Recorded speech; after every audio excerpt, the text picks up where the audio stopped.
இந்த வீடியோவில் நம்ம என்ன பார்க்க போறோம்னா, மீன ராசிக்காரர்களுக்கு ஜனவரி 2026 எத்தகைய ஒரு மாதமாக பலாபலன்கள் நிறைந்த ஒரு மாதமாக இருக்க போகுது.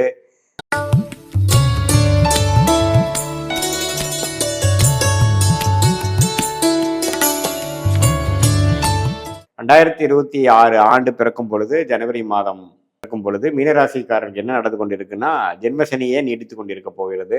குரு 4ஆம் இடத்துல இருக்கிறார், ராகு 12ல் இருக்கார், கேது 6ல் இருக்கார். மாத கிரகமாகிய செவ்வாய், சூரியன், சுக்கிரன், புதன் 10ஆம் இடத்துல இருப்பது அருமை. ஸோ ஆண்டு பிறக்கும் பொழுது என்னதான் ஜென்மசனியால் பாதிக்கப்பட்ட மீனராசிக்காரர்களாக இருந்தாலும் ராஜகிரகங்கள் 10ஆம் இடத்துக்கு இருக்கும் பொழுது தொழில் ரிலேட்டடா, வேலை ரிலேட்டடா அருமையான ஒரு அமைப்பு கொடுக்கக்கூடிய அமைப்பு இருக்கு. சில பேர்த்துக்கு நல்ல ப்ரொமோஷன் வரும், அதிகமான ஒரு டெவலப்மெண்ட்டு, வேலை மாறுதல், ஒரு நல்ல ஒரு இது வரைக்கும் நம்ம எதிர்பார்க்காத ஒரு நல்ல ஜம்ப்பு, அது மாதிரி கிடைக்கக்கூடிய அமைப்புகள் கண்டிப்பாக உண்டு. நீங்கள் சில பேர்லாம் ட்ரை பண்ணிட்டு இருக்கிறவங்க போன வருஷம் ஃபுல்லாக சில இதெல்லாம் பண்ணணுங்கிற பார்த்தீங்கன்னா புதிய தொழில் முயற்சி, ஒரு அபிவிருத்தி, ஒரு டிவிஷன் போடுறது, ஒரு பிரான்ச் போடுறது, அல்லது ஃபஸ்ட் டைம் வேலையை விட்டுட்டு பிஸ்னஸ் ஆரம்பிக்கிறது, அல்லது ஒர்க் பண்ணிகிட்டே சைடில் ஒன்று ஆரம்பிக்கிறது, இது மாதிரி எல்லா உத்தியோகங்கள், வேலை, தொழில், ஸ்டேட்டஸ்க்கு ஒரு அருமையான ஒரு டைமாக இருக்குது. ஸோ மீனராசிக்காரங்க இந்த மாதிரி ஜென்மசனியில் பாதிக்கப்பட்ட உத்திராட நட்சத்திரம், உத்திரட்டாதி நட்சத்திரம், ரேவதி நட்சத்திரம், அப்புறம் பார்த்தீங்கன்னா புரட்டாதி நட்சத்திரம், இந்த 3 நட்சத்திரத்தில் பிறந்த மீனராசிக்காரர்களுக்கு என்ன மாதிரி தசைகள் நடக்கும்னா, ஸ்டார்டிங்கில் குரு தசை இருக்கலாம், சனி திசை இருக்கலாம், புதன் திசை இருக்கலாம். இப்போ உங்களுக்கு 30, 40, 50 வயசு நடக்குதுன்னா சுக்கிரன், சூரியன், சந்திரன், செவ்வாய் தசைகள் போய்கொண்டு இருக்கும். ஸோ அந்த மாதிரி தசைகள் உங்களுடைய ஜாதகத்தில் எப்படி இருக்குது, அந்த கிரகங்கள், நீங்கள் எந்த லக்னத்தில் பிறந்தீங்க, அது யோகமான தசைகளாங்கிறதெல்லாம் ஒருங்கிணைத்து சேர்த்து வைத்து நம்ம சயின்டிஃபிக் வேதிக் அஸ்ட்ராலஜி முறையில் நம்ம கோச்சார அமைப்பும் சேர்த்து வைத்து பார்த்து, அதே மாதிரி உங்களுடைய ஜாதகத்தை அமைப்பும் சேர்த்து வைத்து பார்க்கும் பொழுது சயின்டிஃபிக் வேதிக் அஸ்ட்ராலஜி முறையில் துல்லியமான பலன்கள் எடுக்க முடியும். இப்போ கோச்சார அமைப்பு பாருங்கள், என்னதான் ஜென்மசனி நடந்தாலும் இது மாதிரி 10ஆம் வீட்டில் இது மாதிரி 4 கிரகம் சேர்ந்து குரு பார்வை பெறுவது அருமை. ஸோ அதே சமயத்தில் செகண்ட் ஹாஃப் ஆஃப் 2026 ஜனவரி பார்த்தீங்கன்னா தை மாதத்துக்கு அப்புறம் இன்னுமே நல்ல ஒரு பெனிஃபிட், லாபங்கள், நீங்கள் செய்த தொழிலுக்கு வேணுங்கிற லாபங்களை பெறக்கூடிய அமைப்புகளாக மாதம் கண்டிப்பாக உண்டு. ஸோ மாதமே பார்த்தீங்கன்னா ஒரு சில விஷயங்களை அச்சீவ்மெண்ட் பண்ணுற மாதிரியும், அடுத்த வரக்கூடிய காலம் 3rd and 4th வீக் அதுக்கு வேணுங்கிற பெனிஃபிட்ஸ் அடைகிற மாதிரியும் ஒரு நல்ல விஷயங்கள் இருக்குது. ஸோ இந்த டைமை மீனராசிக்காரங்கள் கண்டிப்பாக நீங்கள் ஜென்மசனியால் பாதிக்கப்பட்டு இருக்கிறவங்க கண்டிப்பாக யூஸ் பண்ணிக்கணும். நல்ல இது மாதிரியான ஒரு அமைப்பு உண்மையில் நமக்கு கிடைக்காது. ஸோ இதுதான் மீனராசிக்காரர்களுக்கு இந்த ஜனவரி மாதம் அடுத்த வரக்கூடிய மாதத்துக்கு வேணுங்கிற சில விஷயத்துக்கு வேணுங்கிற ஃபவுண்டேஷனாக கொடுக்கக்கூடிய ஒரு அமைப்பு மீனராசிக்காரர்களுக்கு. ஸோ அதனால் நல்ல ஒரு அமைப்புகள் காத்திருக்கக்கூடிய ஜனவரி மாதத்தை மாணவர்களாக இருந்தாலும் சரி, நடுத்தர வயதினராக இருந்தாலும் சரி, இளைய வயதினராக இருந்தாலும் சரி, சீனியர் சிட்டிசனாக இருந்தாலும் சரி, நல்ல உத்வேகமான ஒரு ப்ரொமோஷன், ஒரு ரெக்கக்னிஷன், ஒரு பெனிஃபிட்ஸ் அடையக்கூடிய அமைப்புகள் கட்டாயம் உண்டு. இடம், வீடு, வண்டி, வாகனம் மூலமாகவும் நல்ல பெனிஃபிட்ஸ் உண்டு. சொசைட்டியில் பேரும் புகழும் கிடைக்கக்கூடிய அமைப்புகள் இருக்கு, நீங்கள் யூஸ் பண்ணிக்கணும். இது ஒரு பொதுவான பலனே தவிர உங்களுடைய ஜென்ம ஜாதகத்தில் எது மாதிரி தசாபுக்திகள் போய் கொண்டிருக்குது, நீங்கள் என்ன லக்னத்தில் பிறந்தீங்க, அந்த தசைகள் அந்த லக்னத்துக்கு யோகமான தசைகளா அப்படிங்கிறதெல்லாம் நம்ம சேர்த்து வைத்து பார்க்கும் பொழுது எப்படி அடுத்து வரக்கூடிய 3 மாதம் இருக்குது, அடுத்து வரக்கூடிய 6 மாதம் எப்படி இருக்குது, லாங் டேர்ம் எப்படி இருக்குது, பெஸ்ட் இஸ் எட் டு கம்மா, உண்மையில் தான் நீங்கள் கேர்ஃபுல்லாக இருக்கணுமா, அல்லது உண்மையில் தான் ரொம்ப யோகமான அமைப்புகள் இருக்கா, எந்த நேரத்தில் எது செய்கிறது நல்லது, எப்போ மாறலாம், எப்போ மாறக்கூடாது, திருமண விஷயங்கள், குழந்தைகள் விஷயம், வேலை மாற்றம், தொழில் மாற்றம், படிப்பு, கடன் அடைதல்,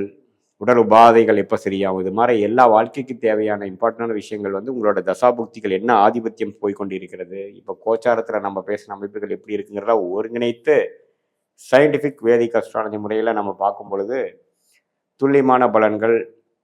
மிகைப்படுத்தாமல் என்ன நடக்குதோ அதை நம்ம பார்த்து எது மாதிரி டைரக்ஷனில் நம்ம வாழ்க்கை திரும்புது, எது மாதிரி விஷயங்கள் நமக்கு உண்டு, எது மாதிரி விஷயங்கள் நமக்கு இல்லை, எந்த முடிவுகள் எடுத்தால் நமக்கு சாதகமாக இருக்கும், எந்த முடிவுகள் நமக்கு சாதகமற்றதாக இருக்கும், நம்ம பிராப்தம் என்ன, நம்மளுடைய யோகமான துறை என்ன, யோகமான டைம் என்ன அப்படிங்கிறதெல்லாம் நம்மளுடைய சயின்டிஃபிக் வேதிக் அஸ்ட்ராலஜி முறையில்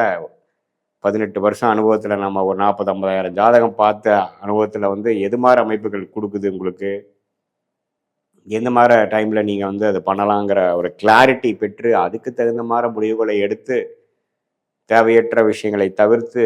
நம்ம பிராப்தமான விஷயங்களை மட்டும் கவனத்தில் கொண்டு அது மாதிரி விஷயங்களை நாம் வந்து சிஸ்டமேட்டிக்காக ஒன்றுபடி ஒன்றி நம்ம அந்த டைம்லைன்ஸில் செய்யும் பொழுது வாழ்க்கையில் எதிர்நீச்சல் போடாமல் மன துயரம் பெறாமல் இந்த ஜென்மசனியில் பாதிக்க கொண்டு இருக்கக்கூடிய மீனராசிக்காரர்கள் மேலும் மேலும் இன்னுமே வந்து தன்னை வருத்திக்காமல் எளிதில் நம்மளுடைய பிராப்தங்களை தெரிந்து கொண்டு நமக்கு எது மாதிரி விஷயங்கள் இந்த ஜென்மசனியில் வரக்கூடிய அமைப்புகள் உண்டு, நம்ம ஜாதகத்தில் என்ன ஆதிபத்தியம் வேலை செஞ்சிட்ருக்கு, எப்போ நம்ம வந்து நம்ம நினைக்கிற விஷயங்கள் நடக்கும், எது மாதிரி நம்ம காய் நகர்த்தலாங்கிறதெல்லாம் தெரிந்து கொண்டு அதுக்கு தகுந்த மாதிரி நம்ம விஷயங்களை நாம் வந்து ஒன்றுபடி ஒன்றா எப்படி நம்ம வந்து ஒரு கூகுள் மேப் வந்து ஒரு இடத்துக்கு போய் சேருக்கு வந்து நம்மளுடைய ரூட்டு காட்டுதோ, அடுத்து வரக்கூடிய ரூட்டில் டிராஃபிக் எப்படி இருக்குது, எது மாதிரி டைரெக்ஷனில் போகணும், எப்போ கட் பண்ணணும், எது மாதிரி எவ்வளோ கிலோமீட்டர் ஆகும், எவ்வளோ டைம் ஆகுங்கிறதெல்லாம் காட்டுதோ, அது மாதிரி சயின்டிஃபிக் வேதிக் அஸ்ட்ராலஜியும் நம்மளுடைய வாழ்க்கை பயணத்துக்கு தேவையான கிளாரிட்டியை கொடுக்கக்கூடிய உங்களுடைய பாஸ்ட்டுக்கும் உங்களுக்கு சிங்க் ஆகுதா, இப்போ ப்ரெசண்ட்டு இப்போ நம்ம பேசுகிற பலன் சிங்க் ஆகுதா, ஃப்யூச்சருக்கும் எப்படி இருக்குது அப்படிங்கிறதெல்லாம் ஒருங்கிணைத்து பாஸ்ட் ப்ரெசன்ட் ஃப்யூச்சரை ஒருங்கிணைத்து பார்த்து அதுக்கு தகுந்த மாதிரி முடிவுகளை நம்ம எடுத்து நம்ம வந்து வாழ்க்கையில் சிஸ்டமேட்டிக்காக நம்ம அதில் போகும் பொழுது தேவையான விஷயத்தை மட்டும் நம்ம ஃபோக்கஸ் பண்ணி நம்மளுடைய பிராப்தத்தில் இல்லாத விஷயத்தை தவிர்த்து பண விரயங்கள் சமய விரயங்களை நம்ம தவிர்த்து நம்மளுடைய கோச்சார அமைப்பில் இப்போ எப்படி வந்திருக்கு, இந்த மாதிரி டைமில் நம்ம எப்படி யூஸ் பண்ணிக்கலாம். இப்போ பாருங்கள், ஒரு மேஜிக் மாதிரி பார்த்தீங்கன்னா ஜனவரி மாதம் மீன ராசிக்காரனுக்கு வருது. இதை வந்து நம்ம எப்படி யூஸ் பண்ணிக்கலாம், இப்போ என்ன தசை நடக்கிறப்ப எது மாதிரி வழியில் நம்ம அதை பண்ணலாம், யார் மூலமாக அது வரும் அப்படிங்கிறதெல்லாம் தெரிந்து நம்ம அதுக்கு தகுந்த மாதிரி வாழ்க்கை திட்டங்களை செய்யும் பொழுது வாழ்க்கையில் பார்த்திங்கன்னா தேவையான படிப்பு, தேவையான உத்தியோகம், தேவையான தொழில்,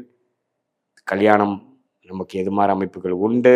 அது எல்லாமே நம்ம தெரிந்து கொண்டு குழந்தைகள் அது மாதிரி எல்லா விஷயங்களையும் நம்ம பார்த்து எது மாதிரி ஒரு அமைப்பு வந்து நம்ம காத்திருக்குதுன்னு தெரியும் பொழுது வாழ்க்கையில்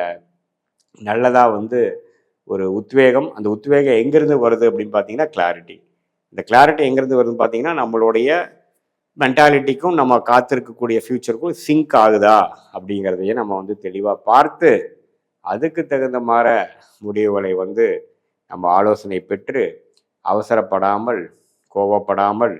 பதட்டம் படாமல் பொறுமையாக நம்ம வாழ்க்கையில் செய்யும் பொழுது வாழ்க்கையில் எளிதில் வெற்றி பெற முடியும் என்று சொல்ல விரும்புகிறேன். மீண்டும் மற்றொரு காணொளியில் சந்திப்போம். நன்றி, வணக்கம்.